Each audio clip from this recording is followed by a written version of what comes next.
जनता टेलिभिजनले खास गरी यसका नारायण आचार्यज्यूले शिक्षाका कुरा कार्यक्रम सुरु गर्न लाग्नु भएको यो जानकारी पाएपछि मलाई एकदमै खुसी लागेको छ।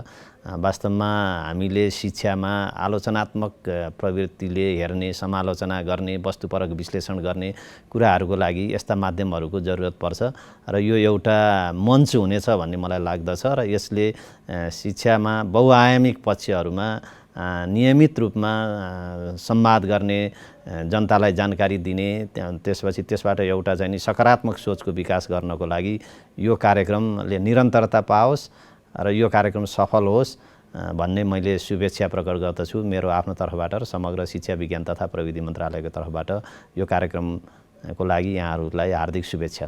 जनता टेलिभिजनबाट शिक्षाका कुरा कार्यक्रम प्रसारण हुने सन्दर्भ थाहा हुन आएको हुँदा मलाई अत्यन्त हर्ष लागेको छ। पत्रकार एवं शिक्षाकर्मी नारायण आचार्यद्वारा प्रस्तुत हुने यो कार्यक्रमले नेपालको शैक्षिक जगतका समस्त विषयवस्तुहरू उठान गरी यसको समाधानका निम्ति एउटा नयाँ बाटो पहिल्याउने गरी यो कार्यक्रम अगाडि आउनेछ भन्ने विश्वास गर्दै म यो कार्यक्रमको पूर्ण सफलताको शुभकामना व्यक्त गर्न चाहन्छु।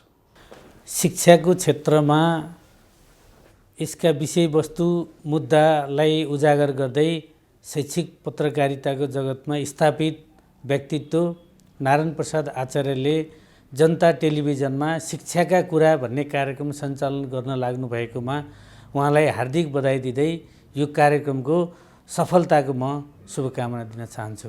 जनता टेलिभिजनले यो शैक्षिक बहसलाई मध्यनजर गर्दै आदरणीय सर नारायण आचार्य सरको नेतृत्वमा जुन शैक्षिक बहस चाहिँ सञ्चालन गर्न लागेको छ, यसले गर्दा हामी शिक्षा क्षेत्रमा लाग्ने सम्पूर्ण साथीहरू चाहिँ खुसी नहुने कुरै भएन र आगामी दिनहरूमा यस कार्यक्रमले उत्तरोत्तर प्रगति गर्दै जाओस् र शिक्षा क्षेत्रमा भएका विभिन्न खबरहरूलाई, विसङ्गति विकृतिहरूलाई जनता समक्ष ल्याउन सफल होस् भन्ने म शुभकामना दिन चाहन्छु। शैक्षिक सवालको बारेमा नारायण आचार्य जो नेपालको शिक्षा प्रणालीमा जानकारी राख्ने र शैक्षिक क्षेत्रमा लामो अनुभव प्राप्त गर्नुभएको व्यक्तित्व हुनुहुन्छ।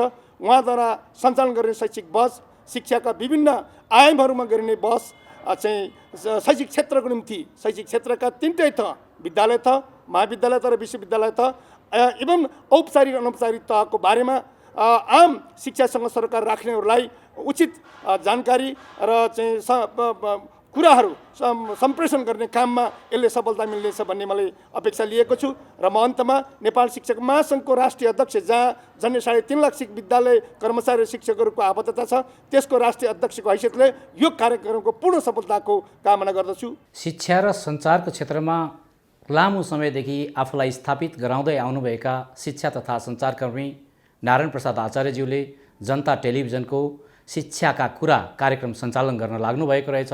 उहाँलाई हार्दिक बधाई तथा सफलताको भव्य शुभकामना व्यक्त गर्दछु। राज्यका तीनै अङ्ग व्यवस्थापिका, कार्यपालिका र न्यायपालिकाको प्राथमिकताको क्षेत्रमा नपरेको शिक्षाका समसामयिक विषयहरूलाई उठान गर्ने गरी सार्थक छलफल प्रारम्भ गर्नका लागि लामो समयदेखि सञ्चार तथा शिक्षा क्षेत्रमा लाग्नुभएका समर्पित व्यक्तित्व तपाईँ नारायण आचार्यजीले सुरु गर्न लाग्नुभएको जनता टिभी मार्फत प्रस्तुत हुने शिक्षाका कुरा कार्यक्रमको हार्दिक सफलताको शुभकामना गर्दछु। शिक्षाका कुराकानी सञ्चालन गर्न आँटेको जनता टेलिभिजनको खबर सुन्दा म अति नै खुसी भएको छु। साथसाथै यो कार्यक्रम सञ्चालनार्थ शिक्षा क्षेत्रमा लामो भूमिका निर्वाह गर्नुभएको, त्यो ज्ञान भएको, त्यो अनुभवी व्यक्तित्व, शालीन व्यक्तित्व नारायण आचार्य सरले सुरु गर्न खोज्नु भएको कुराले अझ म बढी खुसी भएको छु र यो कार्यक्रमले जनताका माझमा शिक्षामा चेतना फैलाउने कुरामा, जीवनमा परिवर्तन ल्याउने कुरामा, राज्यमा परिवर्तन ल्याउने कुरामा अहम र महत्त्वपूर्ण भूमिका खेल्नेछ भन्ने कुरामा मैले विश्वास लिएको छु। त्यो किसिमको महत्त्वपूर्ण भूमिका निर्वाह गर्न यो कार्यक्रम सफल हुन सकोस्, म त्यसको निमित्त मुरी शुभकामना दिन चाहन्छु। नमस्कार दर्शकवृन्द, जनता टेलिभिजनको शिक्षा सम्बन्धी कार्यक्रम शिक्षाका कुरामा म नारायण आचार्य यहाँहरूलाई हार्दिक स्वागत गर्न चाहन्छु। शिक्षा जीवनको तयारी मात्रै होइन, शिक्षा आफैमा जीवन भएको छ। 21औं शताब्दी विज्ञान र प्रविधिको युग, यो युगमा व्यवस्थापन विषयको महत्त्व अझै बढोत्तरी भएको सर्वविदितै छ। यसै पक्षलाई मध्यनजर राखेर हामीले त्रिभुवन विश्वविद्यालय, नेपालको जेठो र सबैभन्दा ठुलो विश्वविद्यालय त्रिभुवन विश्वविद्यालयमा व्यवस्थापन संकायमा के कस्ता गतिविधिहरू भइरहेका छन्, अहिले नेपालको सन्दर्भमा व्यवस्थापन संकायमा विभिन्न कोर्सहरू विद्यार्थी र अभिभावकका सामु लगिराखिएका छ। यो विषयहरू किन पढिन्छ, किन पढ्ने, कोर्सहरूको भिन्नता के हुन् भनेर समग्रमा कोभिड-19ले अस्तव्यस्त भएको विश्वविद्यालयको जुन शिक्षण सिकाइका प्रक्रियाहरू छन्, परीक्षाका मुद्दाहरू छन्, यसलाई कसरी अगाडि बढाइएको छ भन्ने विषयमा पनि हामी विशेष चर्चा गर्नेछौँ। र आज यस विषयमा कुराकानी गर्नका लागि हामीले जनता टेलिभिजनको शिक्षाका कुरा विशेष कार्यक्रममा त्रिभुवन विश्वविद्यालय व्यवस्थापन संकायका डिन प्राध्यापक डाक्टर डिल्लीराज शर्माज्यूलाई आमन्त्रण गरेका छौँ। म सरलाई कार्यक्रममा हार्दिक स्वागत गर्न चाहन्छु। धन्यवाद। आरामै हुनुहुन्छ? ठिक छ। अनि विश्वविद्यालयमा कतिको व्यस्तता भइराखेको छ? तपाईँले अघि ब्याकग्राउन्डमा पनि कुरा उठाउनु भयो। वास्तवमा यति बेला चाहिँ हामी व्यस्त नै छौँ। कोभिडको कुरा चाहिँ तपाईँले गरिसक्नु भएको छ। कोभिडको कारणले लगभग 5-6 महिना हाम्रा धेरै गतिविधिहरू प्रभावित हुन पुगे। हुन त हामीले विभिन्न वैकल्पिक विधिहरूबाट कक्षाहरू सञ्चालन गऱ्यौँ, हामीले केही न केही एकाडेमिक एक्टिभिटिजहरू सञ्चालन गरिराखेका थियौँ। तर पनि हामीले चाहिँ यो भौतिक उपस्थिति नभइकन विद्यार्थीहरूको मूल्याङ्कन सम्बन्धी प्रक्रियाहरू, जाँचसँग सम्बन्धित प्रक्रियाहरू अगाडि बढाउन हामीलाई समस्या परेको थियो। र अहिले केही यो कोभिडको महामारी अलिक कम भएको अवस्थामा हामीले अघिल्लो महिनादेखि निरन्तर रूपबाट विद्यार्थीहरूका रोकिएका परीक्षाहरू सञ्चालन गर्दैछौँ। एकातर्फ परीक्षाहरू सञ्चालन गर्नुपर्ने, अर्कोतर्फ विद्यार्थीहरूका पठन पाठनलाई पनि उही तरिकाले अगाडि बढाउनु पर्ने कारणले गर्दा अहिले पठन पाठन र मूल्याङ्कन दुवै कुराले गर्दा अहिले विश्वविद्यालयका गतिविधिहरू निरन्तर अगाडि बढेका छन् र यसले गर्दा स्वाभाविक रूपमा हामीलाई केही व्यस्त पनि बनाएको छ। अब सर चाहिँ डिन जस्तो गरिमामय पदमा सरको पुनर्नियुक्ति भएको छ। अब त्रिभुवन विश्वविद्यालय लगायत समग्र देशको शैक्षिक उन्नयनमा यहाँको विशेष भूमिका रहनेछ। यहाँलाई हार्दिक बधाई पनि म टक्राउन चाहन्छु। धन्यवाद। अब यहाँले एक कार्यकाल डिन भएर काम गरिसकेको अवस्था छ। यसो फर्केर हेर्दाखेरिमा आफ्नो कार्यकालमा व्यवस्थापन संकायमा उल्लेख गर्न लायक के कामहरू भयो त? तपाईँले साह्रै सान्दर्भिक प्रश्न उठाउनु भयो। मैले 4 वर्ष डिनको रूपमा भूमिका निर्वाह गरिसकेँ त्रिभुवन विश्वविद्यालय व्यवस्थापन संकायमा। अहिले व्यवस्थापन संकाय त्रिभुवन विश्वविद्यालयभित्रको सबभन्दा ठुलो संकायको रूपमा विकास भएको छ। हामीसँग टोटल 4 लाख मोटामोटी विद्यार्थीहरूमा लगभग 2 लाखको हाराहारीमा व्यवस्थापन संकायमा विद्यार्थीहरू छन्। व्यवस्थापनप्रति विद्यार्थीहरूको आकर्षण असाध्यै बढेर गएको छ। यो परिस्थितिमा हामीले वास्तवमा विश्वविद्यालयमा मभन्दा अगाडिदेखि नै हामीले केही न केही परिवर्तनहरू गर्नुपर्छ। व्यवस्थापन शिक्षालाई अहिले चाहिँ हामीले आधुनिकीकरण गर्नुपर्छ। समयको माग अनुसार यसलाई हामीले अगाडि बढाएर लिएर जानुपर्छ। र व्यवस्थापन भनेको एउटा यस्तो विधि र यस्तो विधा हो जसले अरू विधाहरूलाई पनि यसले चाहिँ व्यवस्थित गरेर लिएर जानुपर्छ भन्ने मान्यताको आधारमा हामीले यसभित्र धेरै परिवर्तनहरू गरेका छौँ। हामीले विभिन्न नयाँ कोर्सहरू हामीले चाहिँ नेपालमा इन्ट्रोड्युस गरेका छौँ र हामीले क्वालिटी एजुकेसनलाई सबभन्दा बलियो गरी समात्नुपर्छ भन्ने मान्यताको आधारमा हामीले त्यस खालका क्वालिटी एजुकेसन इन्हान्स गर्ने प्रोग्रामहरू हामीले सञ्चालन गरेका छौँ र त्यसको आउटकम अहिले बजारमा आइ पनि सकेको छ। हाम्रो विद्यार्थीहरू राष्ट्रिय अन्तर्राष्ट्रिय रूपमा विद्यार्थीहरू चाहिँ अहिले चाहिँ विभिन्न अवसरहरूमा चाहिँ विद्यार्थीहरू गएका पनि छन्, लागेका पनि छन् र आउटकमको हिसाबले हेर्ने भने हामीले धेरै प्रोग्रामहरू सञ्चालन गर्न सफल भयौँ। हामीले विद्यार्थीहरूलाई अब लाखौँ रुपियाँ तिरेर बाहिर जानुपर्ने विद्यार्थीहरूलाई हामीले स्वदेशमै पढ्ने अवसर सिर्जना गर्न सफल भयौँ। हामीले नेपालको लागि चाहिने केही दक्ष जनशक्तिहरू, व्यवस्थापकीय जनशक्तिहरू, विभिन्न क्षेत्रका जनशक्तिहरू उत्पादन गर्न सफल भएका छौँ। र अब मैले के गरेँ भन्दा पनि म आफू संलग्न भएको संस्थामा मैले चाहिँ जुन एउटा टिममा चाहिँ हामीले काम गऱ्यौँ, त्यो एउटा टोटल टिमवर्कबाट चाहिँ काम गर्दाखेरि हामीले अपेक्षित प्रतिफल प्राप्त गरेका छौँ। म सन्तोष नै लिएको छु। यद्यपि गर्नुपर्ने धेरै कामहरू छन् अझै पनि, र पनि हामीले हाम्रो अवस्थाभित्र रहेर केही काम गर्न सफल भएका छौँ। फ्याकल्टी अफ म्यानेजमेन्ट एफओएमको वेबसाइट खोलेर हेऱ्यो भने सबैभन्दा पहिला व्यवस्थापनको क्षेत्रमा प्रोफेसनल्सहरू उत्पादन गर्ने, इन्टरप्रिन्युर्सहरू उत्पादन गर्ने, त्यो मुख्य चाहिँ नि अब्जेक्टिभका साथ फ्याकल्टी अफ म्यानेजमेन्ट सञ्चालनमा छ होइन। अब देशको अवस्था यस्तो छ, यहाँहरूले चाहिँ नि देशभित्रका सम्पूर्ण संस्थाहरूलाई एउटा व्यवस्थापक सप्लाई गर्ने काम शिक्षा मार्फत हुन्छ। अनि हाम्रो विश्वविद्यालयबाट उत्पादित विद्यार्थीहरू राष्ट्रिय अन्तर्राष्ट्रिय क्षेत्रमा राम्रै व्यवस्थापकहरू, कुशल व्यवस्थापकहरू भएको सरलाई अनुभूति छ कि छैन? नारायणजी, हामीले के कुरा हेर्नु पर्यो भने हामी कहाँ व्यवस्थापन शिक्षाको इतिहास त्यति लामो छैन। 1954बाट आइकम, 1960मा बिकम गर्दै चाहिँ हामी जुन अगाडि बढेका छौँ, यो अवस्थामा आइपुग्दाखेरि अहिले तपाईँले हेर्नुभयो भने मैले भने अघि विद्यार्थीहरूको साइज यो अलिकति बजारलाई नहेरिकन विद्यार्थीहरू यो लेभलमा हामीले उत्पादन गर्न सफल भएका होइनौँ। प्रोफेसनल विद्यार्थीहरू उत्पादन गर्ने, एन्टरप्रेन्युरहरू उत्पादन गर्ने नै हाम्रो अब्जेक्टिभ हो, हाम्रो उद्देश्य हो। त्यही उद्देश्यभित्रै रहेर पहिला जुन हामीले आइकम बिकम भनेर क्लासहरू सञ्चालन गरेका थियौँ, अहिले त्यसलाई हामीले बिबिएस एमबिएस भनेर अलिकति बिजनेस स्टडिजलाई फोकस गरेर जानुपर्छ भन्ने आधारमा कोर्सलाई हामीले समय सापेक्षित रूपबाट परिवर्तन गर्दै पनि गयौँ।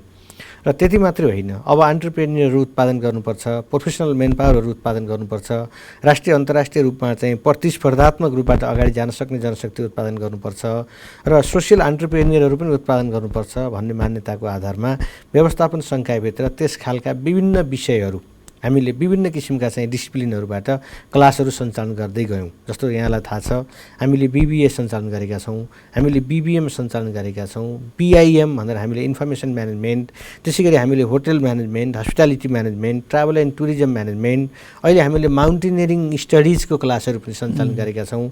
हामीले पुलिस साइन्समा post graduate diploma in police science भनेर हामीले सञ्चालन गरेका छौँ भने मास्टर्स लेभलमा पनि यहाँलाई थाहा होला हामीले एमबिए सञ्चालन गरेका छौँ। हाम्रो एमबिए अहिले नेपालमा सबभन्दा चाहिँ वास्तवमा म्यानेजमेन्ट एजुकेसनको एउटा टफ डिग्रीको रूपमा चाहिँ गइरहेको छ।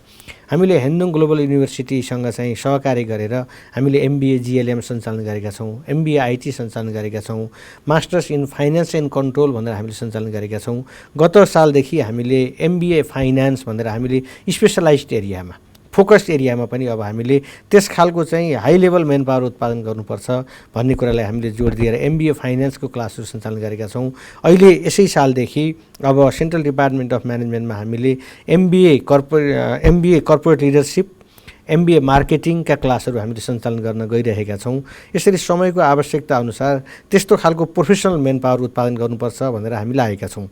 अर्को कुरा चाहिँ के हो भने हामीले उत्पादन गरेको मेन पावर एकातर्फ स्वदेशमै हाम्रो जनशक्ति चाहिँ लाभान्वित भएको छ, यहाँका उद्योग धन्दाहरूले हाम्रो मेन पावर चाहिँ प्राप्त गरेका छन् भने अर्कोतर्फ हाम्रो यहाँ उत्पादन भएको जनशक्तिले अघि तपाईँले क्वेसन सोधे जस्तै बाहिर पनि तपाईँले हेर्नुभयो भने हाम्रो चाहिँ विद्यार्थीहरू अहिले बाहिर धेरै ठाउँमा उनीहरूले चाहिँ रोजगारीका अवसरहरू मात्रै होइन, त्यहाँ गएर पनि उनीहरूले आफ्नो एन्टरप्रेन्योरसिप स्किलहरू डेभलप गरेका र त्यहाँ गएर पनि उनीहरूले आफूलाई विकास गरेका हामीले चाहिँ प्रशस्त उदाहरणहरू भेटेका छौँ। अब जस्तो अहिले 12 कक्षामा 4.5 लाख जति विद्यार्थीहरू 12 कक्षाको परीक्षा दिएर रिजल्ट परीक्षाफलको पर्खाइमा छन्। अब त्रिभुवन विश्वविद्यालय फ्याकल्टी अफ म्यानेजमेन्टको डिनको हिसाबले यो व्यवस्थापन विषयको महत्त्व, यो विषय किन पढ्ने भनेर ती विद्यार्थीलाई हजुरले भन्नु पर्यो भने के सन्देश छ? यो त के भने के विषय पढ्ने भन्ने कुरा एउटा त अलिकति विद्यार्थीहरूको आफ्नो रुचिमा पनि भर गर्ने कुरा हो, किनकि हामीले बाध्य बनाएर यो विषय पढ नै भनेर चाहिँ हामीले भनेर हुँदैन। तर पनि अहिले वर्ल्डको एउटा ट्रेन्ड तपाईँले हेर्नुभयो भने नेब्लिज कन्टेस्टमा मात्रै होइन, इन्टरनेसनल्ली पनि हामीले हेऱ्यौँ भने म्यानेजमेन्ट एजुकेसनलाई असाध्यै महत्त्व दिएको, पपुलर भएको हामीले भेटाउँछौँ। अर्को कुनै एउटा चाहिँ एजुकेसनमा चाहिँ आफ्नो स्पेसलाइज्ड नलेज लिइसकेपछि पनि फेरि आफूलाई चेन्ज गर्नको लागि हामीले म्यानेजमेन्ट एजुकेसन भनेको लाइफ स्टाइल हो भनेर पनि भन्ने गरेका छौँ। आफूलाई आन्तरिक जीवनमा चाहिँ परिवर्तन गर्नको लागि, आफ्नो पारिवारिक जीवनमा परिवर्तन गर्नको लागि मात्रै नभएर आफू संलग्न रहेका सङ्घ संस्थाहरूलाई ओभरअल म्यानेज गर्नको लागि पनि म्यानेजमेन्ट एजुकेसन आवश्यकता पर्दो रहेछ। एक अर्को कुरा, म्यानेजमेन्ट एजुकेसन भनेको चाहिँ यो इन्टरडिसिप्लिनरी एप्रोचको रूपमा पनि विकास भएको छ। यसभित्र धेरै पार्टहरू हामीले इन्भल्भ गराएको कारणले पनि म्यानेजमेन्ट एजुकेसन पढेको विद्यार्थीले आफूलाई त्यसअनुसार परिवर्तन गर्न सक्छ। विद्यार्थीहरू अर्काको मुख ताक्नु पर्दैन। विद्यार्थीले आफैले पनि एन्टरप्रेन्योरसिप स्किल डेभलप गरेर अगाडि जान सक्छ। त्यो मात्रै नभएर विद्यार्थीको इन्टरपर्सनल स्किल डेभलप गर्नको लागि, कम्युनिकेसन स्किल डेभलप गर्नको लागि, कन्फिडेन्ट लेभल डेभलप गर्नको लागि र अहिलेको यो 21औं शताब्दीको लागि एउटा चाहिँ राम्रो मेन पावर हुनको लागि अथवा मार्केटमा प्रतिस्पर्धात्मक ढङ्गले अगाडि बढ्नको लागि पनि विद्यार्थीहरूलाई म्यानेजमेन्ट एजुकेसन असाध्यै सान्दर्भिक देखिएको छ। मैले डिनको हैसियतले म्यानेजमेन्ट एजुकेसन पढ भने म बायस भए जस्तो रहला। तर पनि के हो भने म्यानेजमेन्ट एजुकेसनले व्यक्तिको जीवन स्तरलाई चाहिँ एउटा समुन्नत गर्नको लागि, रोजगारीका अवसरहरू प्रदान गर्नको लागि, आफै रोजगारी सिर्जना गरेर अगाडि जानको लागि यो अपरिहार्य छ, महत्त्वपूर्ण पनि छ र यसले चाहिँ एउटा चाहिँ उज्यालो भविष्य चाहिँ विद्यार्थीहरूलाई देखाइराखेको हामीले देखेका छौँ। अब जस्तो सरले अघि उल्लेख गर्नुभए जस्तो पहिला म्यानेजमेन्ट एजुकेसनमा असाध्यै सजिलो थियो। आइकम बिकम एमकम एउटा सिङ्गल ट्र्याक जस्तो थियो। अहिले ब्याचलर्स डिग्रीबाट युनिभर्सिटीले धेरै म्यानेजमेन्टका कोर्सहरू इन्ट्रोड्युस गरेका छ। सरले 4 वर्षको डिनको कार्यकाल सकेर पुनर्नियुक्ति हुनुभएको छ। अब सरकै समयमा पनि धेरै नयाँ कोर्सहरूको करिकुलम बन्यो होला। अब जस्तो मानौँ न, BBS भन्छ बिजनेस स्टडिज, BBA भन्छ बिजनेस एडमिनिस्ट्रेसन, फेरि BBM भन्छ बिजनेस म्यानेजमेन्ट, फेरि BIM भन्छ फेरि इन्फर्मेसन म्यानेजमेन्ट। मैले यो सन्दर्भ किन उठान गरेको भने बडा कन्फ्युजन क्रिएट गरेन अनि विद्यार्थीहरूलाई सबैभित्र कन्टेन्टभित्र प्रवेश गर्ने त कुरा भएन।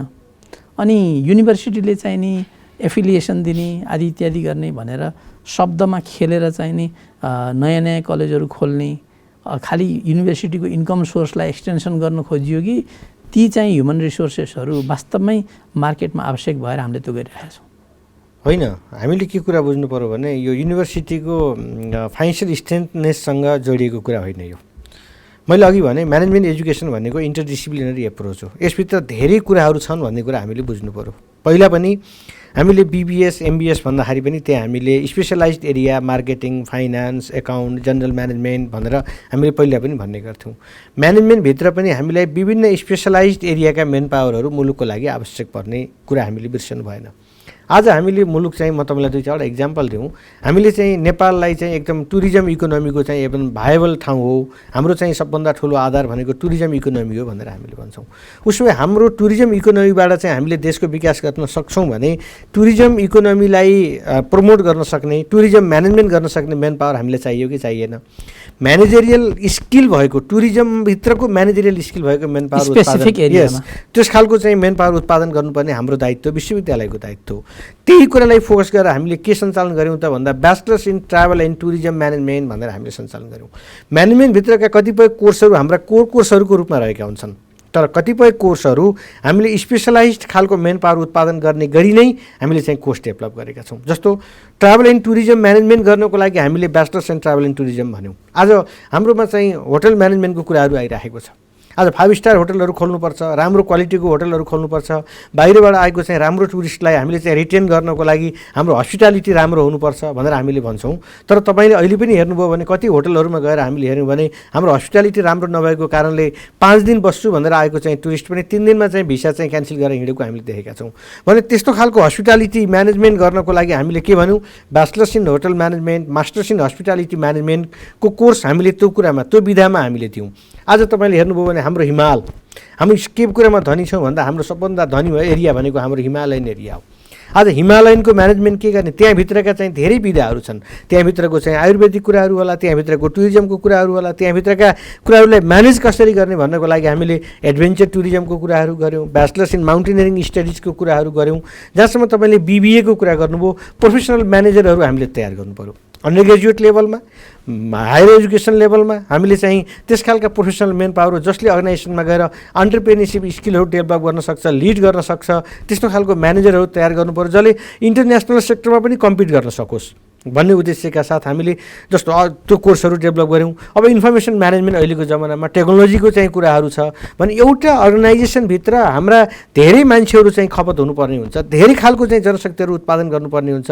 एउटा अर्गनाइजेसनभित्रको कुरा भयो भने अर्को हामीले इकोनोमीका विभिन्न एस्पेक्टहरू जुन हामीले भनेका छौँ ती विभिन्न एस्पेक्टहरूमा कन्ट्रिब्युसन गर्ने गरी नै हामीले अन्डर ग्रेजुएट लेभलमा र हामीले चाहिँ ग्रेजुएट लेभलमा चाहिँ त्यस खालका कोर्सहरू डेभलप गरेका हौँ।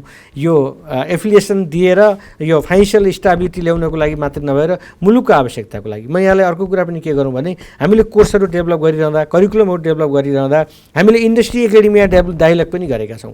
हामीले उहाँहरूसँग उद्योग वाणिज्य सङ्घका साथीहरूसँग, होटल म्यानेजमेन्टका साथीहरूसँग, हस्पिटालिटी सेक्टरका साथीहरूसँग, इन्सुरेन्स अथवा फाइनेन्सियल सेक्टरका साथीहरूसँग बसेर पनि हामीले इन्ट्रेक्सन गर्ने गरेका छौँ। हाम्रा विशेष समितिमा उहाँहरूलाई हामीले राखेका छौँ र उहाँहरूसँग पनि छलफल गरेर मुलुकको आवश्यकता के हो, डिमान्ड के हो, अबको कस्तो करिकुलमहरू हामीले आवश्यकता छ भनेर उहाँहरूसँग सोधेर उहाँहरूको फिडब्याकको आधारमा पनि हामीले करिकुलमहरू डेभलप गर्ने, त्यस खालका कोर्सहरू चाहिँ हामीले लन्च गर्ने गरेका छौँ र हाम्रा कोर्सहरू त्यसरी आएका आउटकम हो भन्ने। अब यहाँ सर्वसाधारणको जिज्ञासाको प्रसङ्ग मैले उठान के गर्न खोजेको भने जस्तो बिबिएस पढ्नलाई सिम्याट दिनु परेन, इन्ट्रान्स एक्जाम छैन।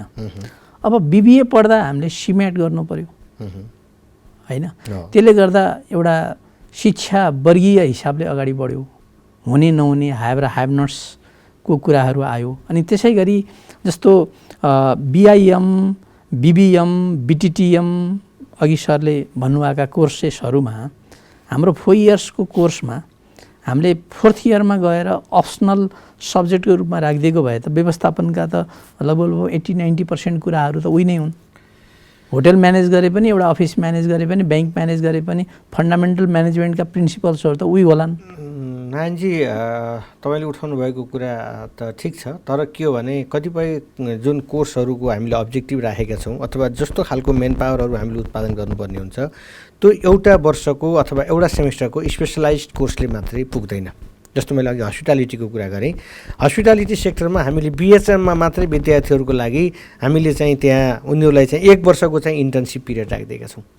त्यो त फिल्डमा गएर उनीहरूले चाहिँ होटलमै गएर चाहिँ उनीहरूले काम गर्नुपर्ने हुन्छ होइन। हामीले इन्टर्नसिपमा जाऊ भनेका छौँ हामीले होइन। इन्टर्नसिपमा जानको लागि त विद्यार्थीहरूले हामीले त्यस खालको टाइम पिरियडहरू छुट्याउनु पर्ने हुन्छ। जहाँसम्म तपाईँले सुरुमा उठान गर्नुभएको एउटा प्रश्न छ बिबिएस र बिबिएको बारेमा अथवा अरू हामीले सेल्फ सस्टेन प्रोग्रामहरू भनेका छौँ। बिबिएस भनेको हाम्रो अर्डिनरी प्रोग्राम हो। बिबिएस प्रोग्राम हामीले अहिले पनि नेपालको तपाईँलाई चाहिँ 778वटा क्याम्पसमा हाम्रो बिबिएसको कार्यक्रमहरू सञ्चालनमा छ अहिले पनि। हिजोका दिनमा तपाईँले भने चाहिँ बिबिएस प्रोग्रामहरू हामीले दिएका थियौँ। बिबिएस कोर्सलाई हामीले 4 वर्ष बनाएका छौँ। कोर्स आफैमा चाहिँ असाध्यै राम्रो बलियो कोर्स छ। तर पनि एउटा रियालिटी के हो भने मैले यहाँ हामीले स्वीकार्नुपर्ने कुरा के हो भने हामीले सबै संसारमा कहीँ पनि सबै विद्यार्थीहरूलाई सबै कोर्सहरू उपलब्ध भएका र सबै अवसरहरू प्राप्त भएका हुँदैनन्। अब यो हाम्रा राज्यका कुराहरू, वर्गीयका कुराहरू अथवा विभिन्न कुराहरू यहाँ रहलान्। तर पनि हामीले बिबिएस पढ्ने अवसर चाहिँ हामीले मेचीदेखि महाकालीसम्म, हिमालदेखि तराईसम्म सम्पूर्ण कलेजहरूलाई हामीले बिबिएसका कार्यक्रमहरू सञ्चालन गर्ने अवसरहरू दियौँ। तर अवसरहरू दिँदाखेरि त्यहाँबाट उत्पादन भएको जनशक्ति पनि राम्रो छ। त्यहाँ भएको जनशक्तिले पनि लोकसेवा आयोग, नेपाल राष्ट्र ब्याङ्क, वाणिज्य ब्याङ्कहरूमा राम्रो पोजिसन होल्ड गर्नुभएको छ, नगरेको होइन।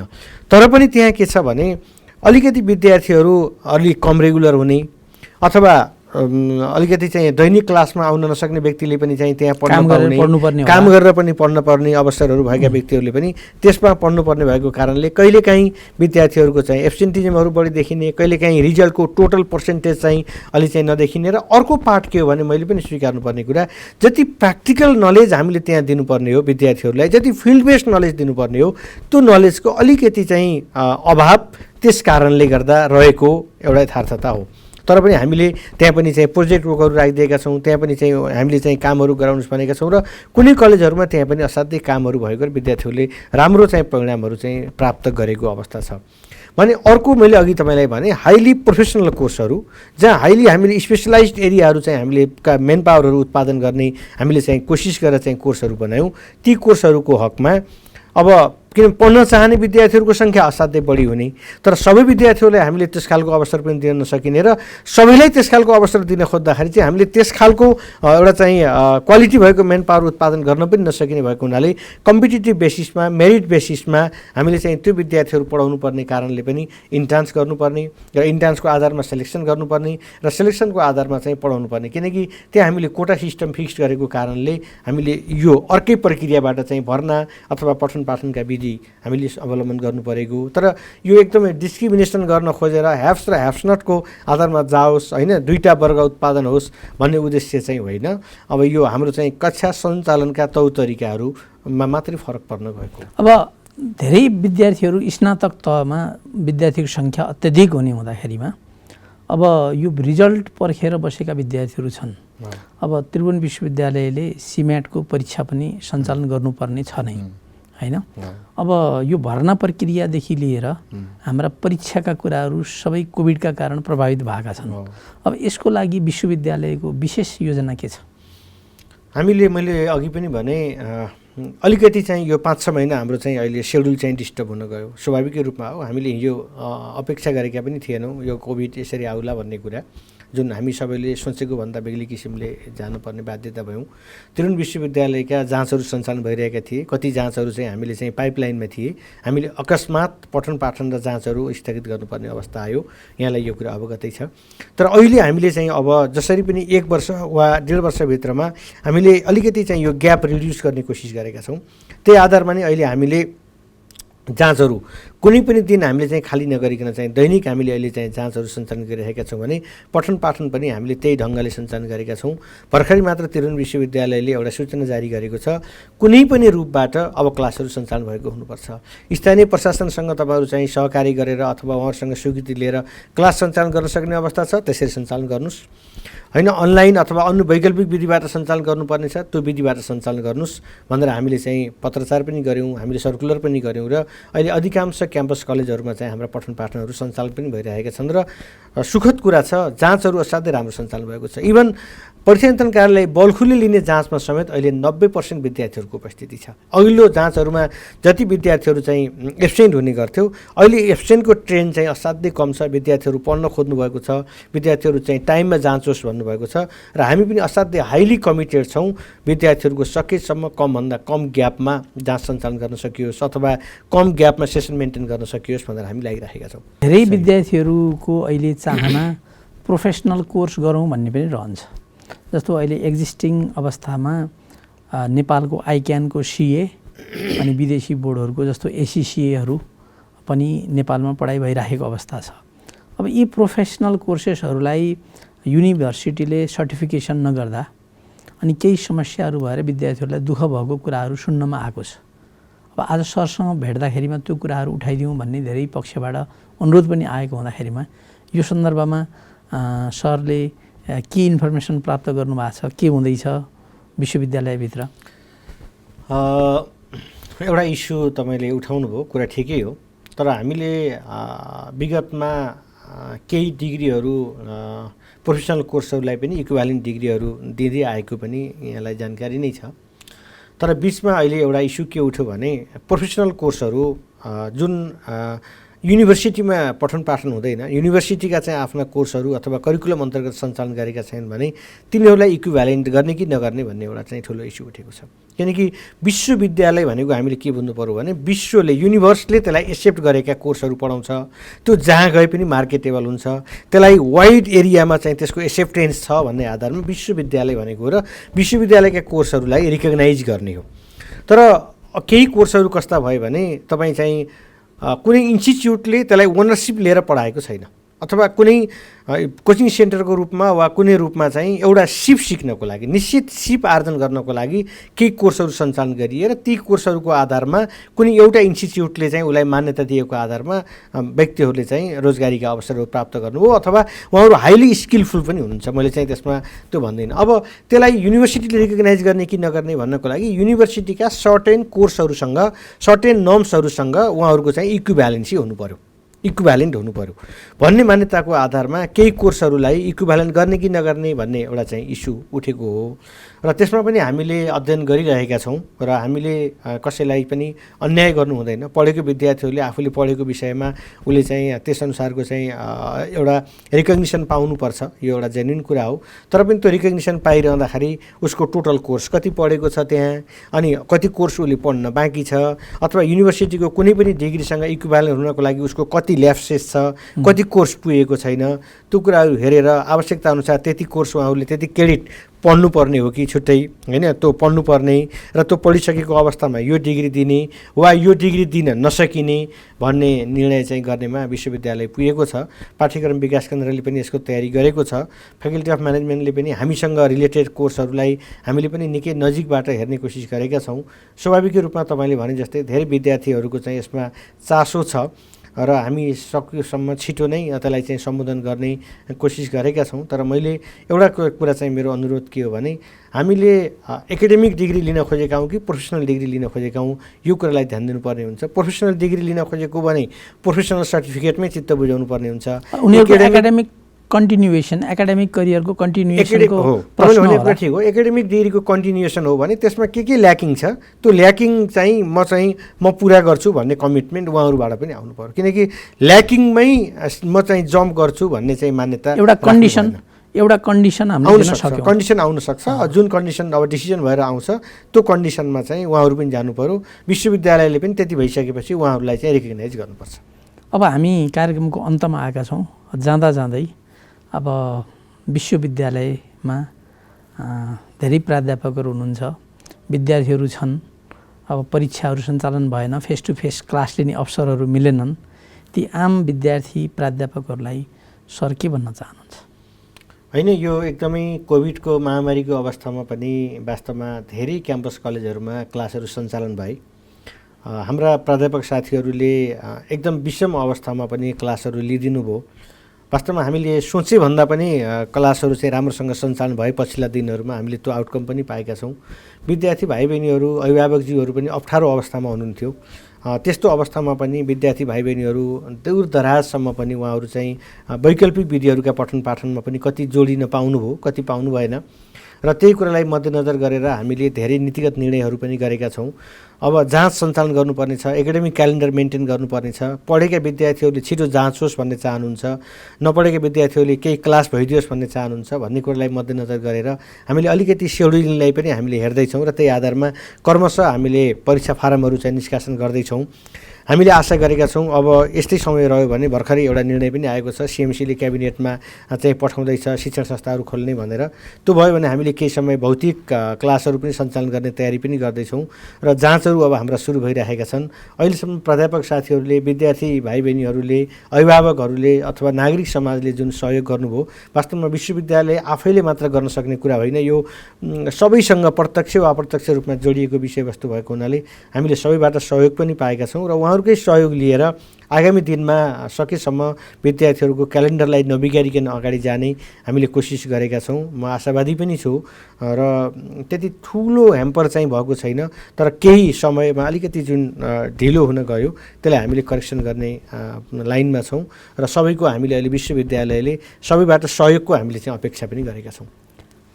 व्यस्तताको बावजुद जनता टेलिभिजनमा आइदिनु भयो, कुराकानी गर्ने मौका पाइयो, हामी आभार व्यक्त गर्न चाहन्छौँ र यहाँको यो दोस्रो कार्यकाल डिनको रूपमा अत्यन्त सफल रहोस्, शुभकामना दिन चाहन्छु।